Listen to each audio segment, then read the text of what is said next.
Hi, everyone. Mike Bailey here with eXp Realty, and I wanted to spend a little time today talking about how do we get offers accepted in this hot market. It doesn't seem to matter the price range right now. We have the lowest inventory that I've seen in over 20 years, even half of what it was last year, and people are doing just some crazy things. So what would it take other than going up in price to get you an offer that gets accepted in this market? Well, we've won quite a few recently with either all or just some of these contingencies I'm going to talk about in just a second, because they really provide a safety valve for the seller. And you have to think about it in the terms of what would a seller want if they have 5 offers coming in? Which one would they take based on what's in it?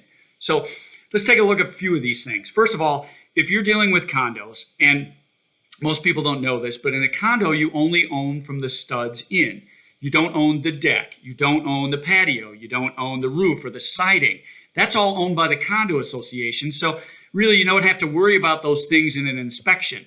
What you do need to worry about is things like electrical, plumbing, washer, dryer, stove, fridge, dishwasher, and furnace and AC. Well, a majority of those things are $1,000 to $2,000. Obviously, the furnace and the AC is very expensive.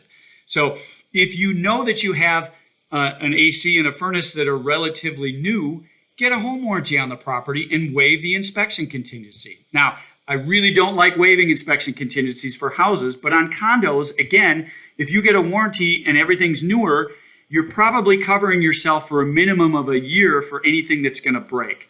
Those home warranties start at $625 and up, depending on what's covered. They're $150 deductible per item, and if they can't fix it, they replace it. Another way you can deal with this is, and I'm not working for the Restore, I swear, and I don't get any kickback from them, but I use them especially for my income properties. They have scratch and dent newer appliances that usually come with a warranty. We bought one for one of our units last year that had a dent on the side of it. Well, once you put that in the up against the cabinet, you're never even going to see that there's a dent there. It came with a full warranty, and it was half price. So I'll just put in a word for them. You can find some great bargains on, appliances there to help you out if you need it. All right, so that's condos. Earnest money. In the Dane County area, the typical earnest money is 1%. If you want to show the seller that you're more motivated, put down 2% or 4 or 5%. Again, say you got mom or dad who's willing to give you $5,000 or an extra $10,000, throw it at the earnest money. All right. Now, why? Earnest money is there so that you don't walk away from a deal for no reason. It's your good faith in holding the property until it closes. So if you throw in extra money, you can cut that check back to mom at the closing table if that was enough just to get the deal done. With the earnest money, that sits in the trust account until closing, unless somebody defaults on the contract. So if you default on a contract, a seller can take you to court and claim that earnest money if they have a right to it. Hopefully that just doesn't happen. You can walk away for a contingency, like the inspection fails and you just can't agree. You usually get your money back. Okay? Let's talk about the appraisal contingency, because we've had a lot of problems with this in the last couple of years as the prices have gone up quickly. So what the appraisal contingency says is the bank will come in and do an appraisal after we've done our inspection, and the house must appraise out or the bank won't give the loan. So in a typical situation, if it doesn't appraise out, you can walk away from the deal as a buyer. All right, so say you offer $270, the house appraises at $260. That's your choice. You can just walk away. There are additional contingencies in a lot of our offers that include a clause that says, well, okay, we'll negotiate after it comes out low with the seller for 10 days to see if we can get it to an acceptable level. And most likely that means the seller will have to come down to the actual appraised value, which could save you some money. Now, sellers obviously don't like that. So if you want to try and save yourself a little bit of money and them a little bit of money, put $5,000 towards the appraisal if you have it.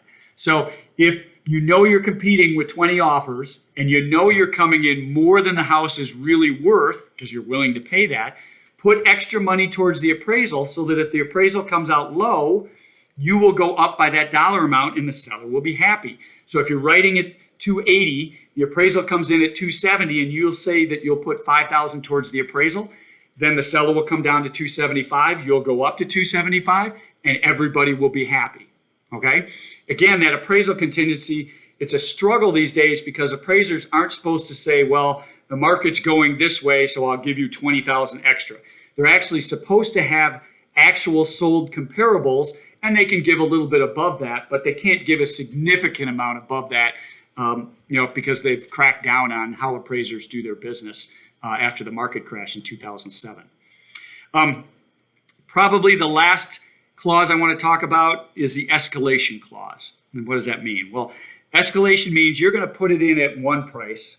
Say my offer's at 250, and that's what it's listed at. But I'm willing to go up to 265. All right? Now, how do you determine where that ends up? Well, your offer says, I will beat any other offer that comes in by, say, $500 up to a total of 265. So if another offer comes in at 260, and you said you would go up to 265 and you'd pay $500 more, you would get that house for $260,500. Now, the seller has to show you a copy of the other offer so that you can, they can prove that they drove your price up X amount of dollars. They can't just say, well, I'll take it at 270 because that's what you said you would pay max. So they actually have to show you the offer on the escalation clause. Okay. Now, I will say this. If you're dealing with 10 offers, 15 offers on a property, an escalation clause really isn't that big of a help. Just write your best shot. If you're dealing with 1 to 3 offers, however, it may be that, especially if you're a first-time home buyer, the other parties can't afford a whole lot either. So they're only going to be able to go up 5,000 or 7,000. So if you say 10, you might get it. And in fact, a few weeks ago, we got a house in Waterloo. We didn't have the best price, but we had 4 contingencies in there that the other person didn't, and the seller liked that more. Okay, so escalation clause is a great way when you're not competing against a lot of offers. Lastly, I will say one more time, home warranties are just a wonderful thing. They start at $625, at least the UHP warranties that I like to use. They start at $625 and up. They are $150 deductible. They're good for a year. You can renew them if you want. But especially if you're a first-time home buyer and you don't have a lot of extra money and you want to make sure you're not going to have to cough up a big payment in your first year if something fails, get a home warranty so that you're covered and you can survive, $1,000 or $2,000 hit because the warranty will pick it up. All right. That's what I got for you today on how to get an offer accepted in this tough market. You know who to call if you need us. Thanks for listening. Appreciate it.